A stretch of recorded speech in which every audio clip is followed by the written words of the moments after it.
You're listening to the Better People Podcast. I'm your host, Tom Warner, with Rhonda Ramirez, licensed professional counselor from Central Texas, our resident expert on the show, ongoing guest. And today's topic is we're talking about how art can help reduce stress. And this is something that's probably more near and dear to your heart, given your background. It is pretty near and dear to my heart. I am definitely... I teach art. I'm an artist. But really, I enjoy anything that's fine arts related. I go see Broadway shows. Oftentimes there's jazz concerts here in town and go see those. We have a great dance program at my school. So I hop over there sometimes and watch the studio girls, while they're practicing, but then I go to their show. Yeah, I love fine arts as a big whole. And I feel like it's a pretty wide net, and almost everyone that I know has something that they're connected to that is related to art, fine arts kinds of stuff. Music, movement, then producing like physical art. And then I even kind of rope in writers and their creativity. And I think that my personal opinion is that all of my most treasured memories have some sort of connection to something that is connected to art for me personally. Lots of my memories are connected to songs. I also kind of include culinary arts within the arts sometimes. So lots of my memories are connected to a specific thing, like a food. But really, any involvement in any art form is just so beneficial. It may be too simplified to say that, but it's just so beneficial because all of our fine arts disciplines give people an opportunity to number one, step out of their normal life, unless it is their normal life, like me, but step out of their normal life and do something that hopefully they enjoy or they want to learn. And it could be either. I started these guitar lessons before COVID because I wanted to learn something new. And that's the only thing that I could, an instrument would be the only thing that I would really be interested in. The guitar lessons didn't go well because of COVID. And so I probably should restart them because learning something new is hard, but that's another subject. That is true. It's so hard. And in my 40s, it's been a long time since I learned something new. All the things that I do currently are things that I've done.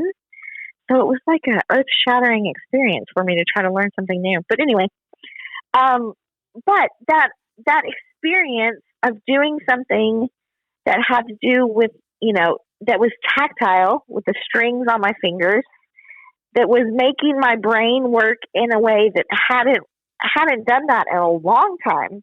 I hadn't had to learn how to do something new in a long time.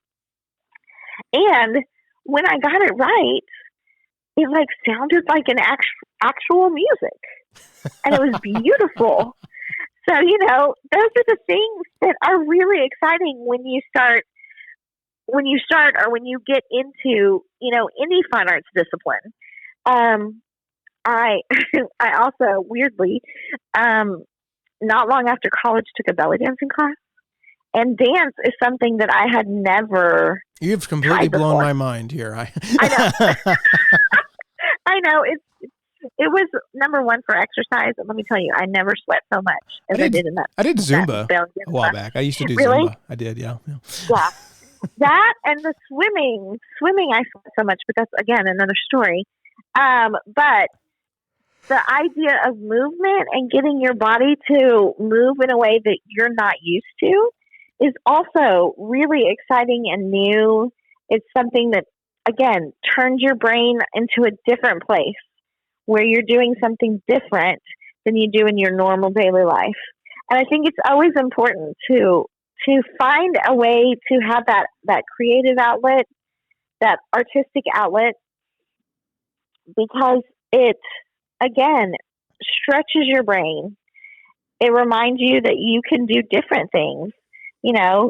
I love the ladies at church that quilt, because it's beautiful, and it takes a lot of problem solving and a lot of thought, and it keeps their brains going. They happen to be a little older generation than me, but there are so many ways that we can kind of jump into any art discipline, and it's so beneficial because, again, we are problem solving in a different way than we normally do. We are doing something probably new, or at least something that you have to practice. I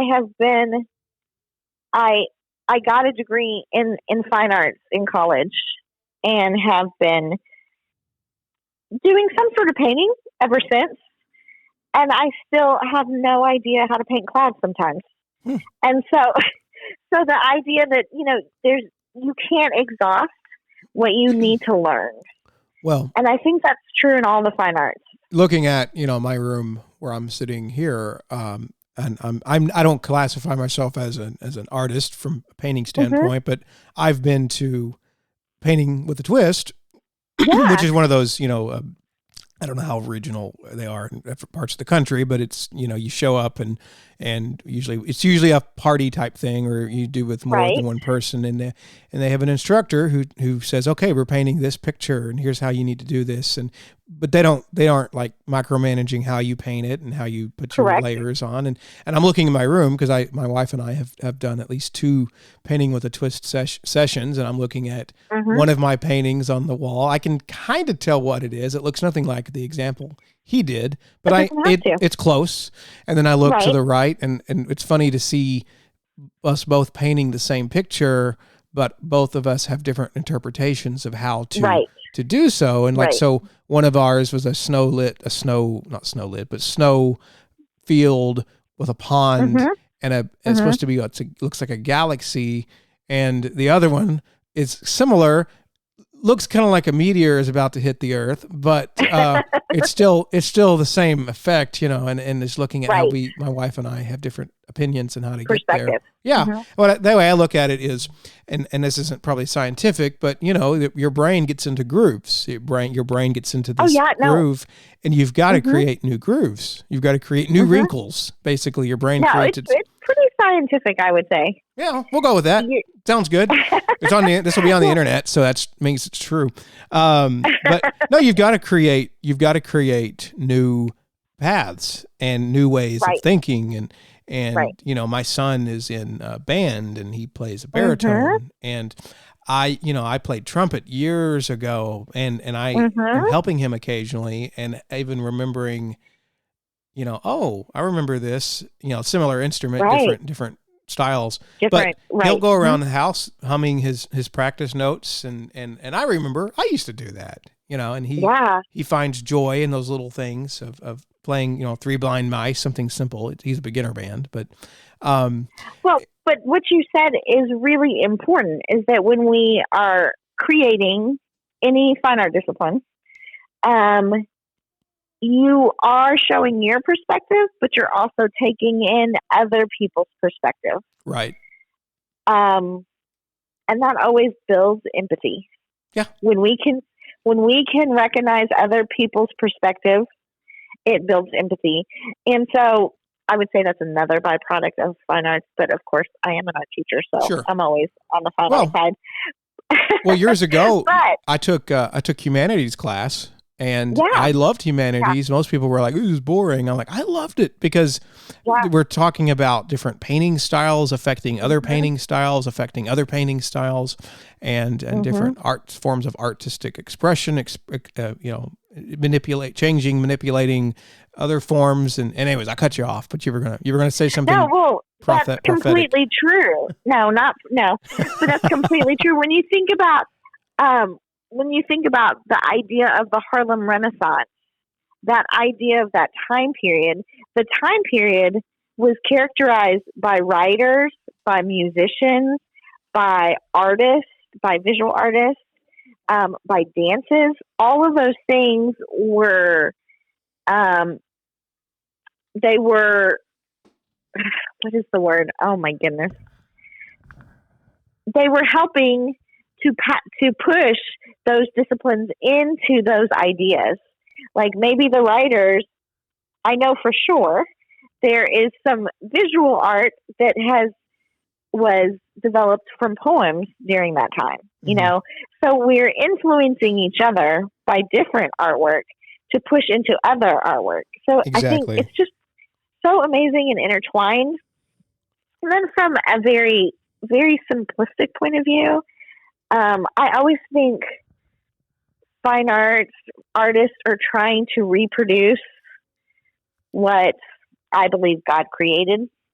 And so that's always, whether they know it or not, I think we are trying to reproduce what we think is the most beautiful thing already. And that's the world around us. Yeah. You know? Well, So, I think that we are geared mentally to want to emulate and enjoy our environment. It's like, yeah, for sure. I may not be an artist, but I like to see a sunset. I may not be an artist by trade, but I like to see a sunrise, and I like to look at the stars, and it's pretty, it's beautiful. Yeah. I like pretty flowers. Yeah, maybe the flowers were built that way to attract bees so they'd have pollination, but that's fine. It's a pretty flower. And there's an appreciation for things around us that we find beauty in. And this isn't necessarily a religious podcast, but I think that points on our minds, that points to some greater collective of views of, hey, we're all trying to emulate our environment in some manner. And the aesthetics around us. Yeah. And so it's like, my son, I have an older son, a different son than baritone player, but he does animations. He does drawing. He draws it frame by frame and he animates. If he continues this trajectory, he's going to have a good career ahead of himself. Right. And, but he creates animations and what's, he likes it is because he creates the story. It's his story that he creates in that animation. And he has full control. He can control what the person does, how the direction they look, their face. It's just, I don't know where I was going with this subject. My mind went completely blank, but it's just the idea that we like to emulate it. Right. Art is, the expression of art is natural, is I guess what I'm getting at, whether that's music or the enjoyment of, or the creation or of dance. Yeah. Well, and I explain in my art classes with my high schoolers, I explain that not only are you creating a piece of artwork you're creating a product, but every time it's viewed, the viewer is creating something new because the viewer has a different perspective from their own experience. So every time they view a piece of artwork, it's a new piece of art because they have their own perspective on it. Exactly. Which sometimes blows their mind a little bit. It might be a little bit too deep for some of them, but you're giving them an existential crisis. Yes, I am. But I just tell them the audience also gets to create when they're viewing or when they're listening or when they're watching, because they are creating a story that goes along with them that goes along with your own experience.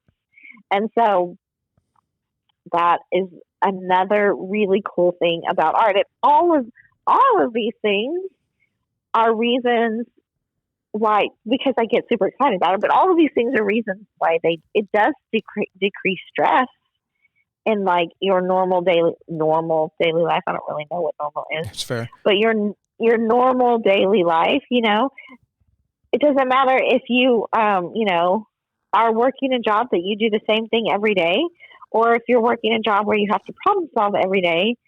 Everybody needs that break from whatever their routine is. And that break often is really beneficial if it's in the arts somewhere. Exactly. Well, you were talking about how art can have different feelings, and is it going to generate emotions? It can generate visual images. But I think back to being in the 5th grade in North Texas, and we went to the Dallas Museum of Art, and I'm sure there's a longer name to it, but it is the Dallas Museum of Art. And so we before we went though, they had, this is back in the days, and I'm dating myself, before we had slide projectors, so we didn't have PowerPoints, but the teacher took some slides that were made available from the museum, and she was showing us in advance, hey, you're going to see this and that, and I remember it imprinting on my brain of seeing there was and I think it was a temporary installation. I don't know if it's still there. Maybe it is. It was a rope. It was a large kind of representation of a rope that looked like it was going through the ceiling and through the floor. And and I remember seeing that in the slides, and then seeing it at the location in person. And connecting the dots and being like, oh my gosh, that's that thing I saw, and the paintings and it just as a 5th grader, it blew my mind, and it would blow my mind now. Yeah, well, and then I would go occasionally to the Meyerson, and if you're in the Dallas area, Texas, Meyerson is the Symphony Center, performing arts center for that area, and I would go there a few times throughout the year in my adult life. But I went there one time in high school, and they had the performance called Pictures in an Exhibition, and that's I forgot who off the top of my head I can't remember who wrote it or composed it. But it's a super famous guy, and I'm sorry, it just is off the cuff me talking. But, the way that it was explained to me by the band director was imagine this guy seeing a painting he likes, and he sees this painting, he walks up and sees other paintings, but he keeps coming back to this painting. And that's illustrated through the music, repeating the same theme, same melody to say, imagine him walking away from it, looking at other paintings and coming back. And then when that melody kicks in again, he's got a different perspective of it each time he comes. Anyways, it's deep and very, it's deep and lovely, thought provoking, but it's and I remember it though. I remember being at the Meyerson, and it was such a big event because we had to dress up. I wore my mommy went out and bought me a suit and tie in 9th, 10th grade, for me to wear to go to the Meyerson. Little did I know you could have walked in there with blue jeans and no one would have cared. But, I felt important. And so to this day, I we haven't been there in quite a while, unfortunately, but it's those little things I remember back on. And so anyways, as I tear up, but Meyerson, we went to see, even, what my favorite is, it's good to see a nice Broadway play. I've seen Wicked, I saw that at Fair Park, also in Dallas, but recently, and actually you were there too, the local high school did Lion King, in the Lion King presentation, and to see the kids doing something they're not getting paid for, they're doing it because it's fun to be in that. And it was good. It was a good presentation, but on by high schoolers, but it is still, you could see they were having fun. The crowd was having fun. There were songs we knew. And so, it's even seeing kids do something and there's no financial motivation to do it. You're doing it because it's just fun to do it. So I guess where I'm getting at with that, it's like the same way I view little league sports, kids playing it, doing it for the fun of the excitement of doing it. Well, and I often think, I encourage the musicians I see, the dancers I see. I'm like, enjoy the process. Don't worry about the product. The product is for other people, but the process is for you. And so, I always kind of try to, again, sometimes it's too deep, but for my high schoolers, but I'm like, the process is about you learning, and it's about you growing, and it's about you emoting emotions that you may not be able to talk about, but you can dance about, and you can play about, and you can sing about, and you can paint about. Well, the thing is, you're saying they're high schoolers. I remember, for me, my most impressionable time was in high school.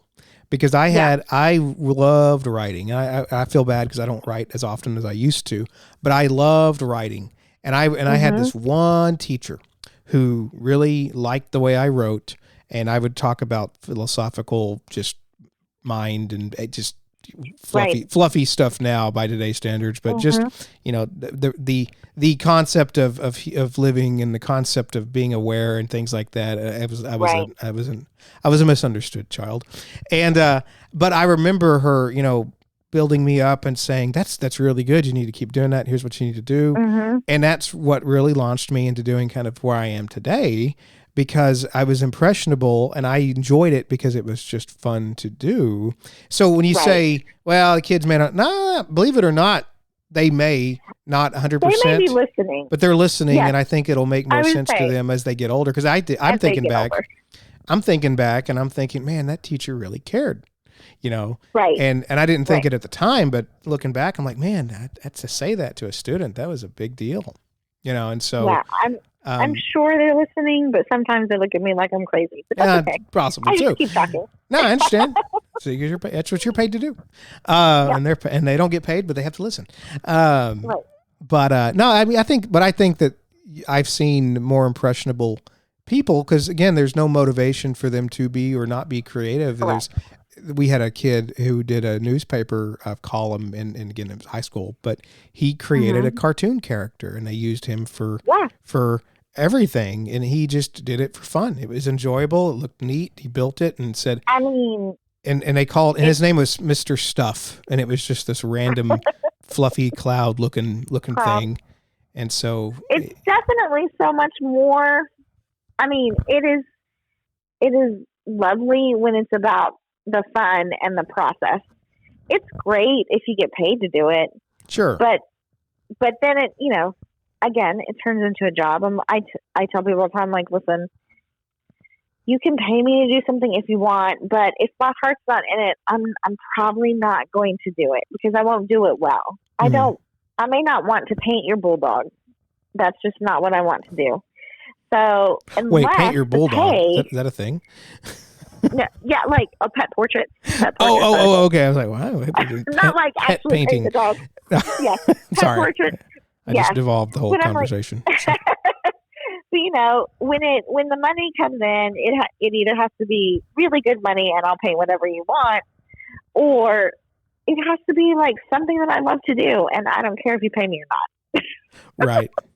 So it's kind of both ends of the spectrum, but I encourage everyone to have some sort of interaction with the fine arts. And I really think, honestly, when you think back, there's probably not a whole lot of memories that aren't connected to something that has to do, in my life, maybe it's just me, but in my life, I don't have a whole lot of memories that aren't connected into something that I could classify as art. But also, we remember things in pictures, so that just I look back and I think that we all of us in some manner probably associate the feeling of something versus I can say I've taken tests, but I can't think of any tests that influenced my perception after I took the test, other than I probably should have studied harder or whatever the case is. And I look back in my case, art class in 7th grade and stippling was one of my favorite tech activities because it was so easy. And it was, what's that now? I would have totally pegged you for that, but yes, go ahead. Well, just stipple, it's where you take the dots and because I liked it because it's such if you want to increase the contrast, just put more dots closer together. If you want to decrease, put less dots. And so I could do portraits and also like the 3D shapes. So I have a lot of hallways that I drew, with fish tanks, that was my thing, and versus the old Scott style of draw a sun in the corner with the half circle, but but I remember those. I don't remember all the tests I took. I don't remember what we did in PE. I didn't like it. That's what I do remember. I hated PE. But I don't remember anything like specific, like, oh, this is where I learned to do jumping jacks. I remember and that's me. I'm sure some people who really do associate with sports, because even sports is a form of artistic expression in a way. It's movement. Yes. Yeah. When you think about the movement. Yeah. Well, I just think, like holidays are often connected to specific music, and celebrations are connected to either music or a specific movement. There's just weird things that I think, oh, that's totally connected to fine arts. So yeah, I'm always gonna say everybody try it out. Try something out until you like it. The key takeaway is it's in some form art, whether you define it as visual, audible, mental, various forms of what's considered art. It is a natural stress relief. Absolutely. And if you can treat it as something you enjoy versus as something I have to do to get paid for, I think it can change your perspective. Says the guy who doesn't have to use art to pay my bills. It's easy for me to say that because I have a full-time job, not anything relating to directly to art. Well, TV productions, so there's a little art involved, but a little bit. But from a whereas you have the artists who stay alive from their probably a different conversation they would have, but. Right. It is that was the key takeaway is art is cool. You should get into it. It enriches your life. Makes it much better. I agree. And and in my mind, I'm thinking of all the offshoots of that, of animals that can do art, and I don't know why that was a random thought. I've seen dogs and chickens that can do pictures. Yeah. Although it probably means something different than them than it does to. Probably doesn't. I would say not mean anything. Not at all. I say that. I've seen apes. There's some forms of apes that would do something similar to art. I don't know how we got into that topic. It means we're probably out of time and need to start wrapping. Yes, but absolutely. So for those listening, key takeaway, find some sort of artistic expression, whether that's music or something visual or just something. You don't have to be great at it. Not at all. You can go as simple as go to the craft store, buy one of those little pot holder looms. That can be a form of art. In fact, I might just do that. I miss that. I used to do that as a kid. They are fun.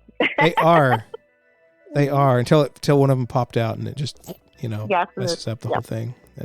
I'm ending on a sour note here. All right, folks. Well, the conversation has devolved, so that means we're done. You've been listening to the Better People podcast with our guest, Rhonda Ramirez, licensed professional counselor, also art teacher, kind of sharing her views on how art can help handle stress and work through stress and anxiety.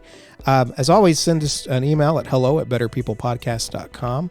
Visit our website, betterpeoplepodcast.com, and listen to past episodes, send us notes, whatever you want to do. Share with your friends. As always, thanks for listening.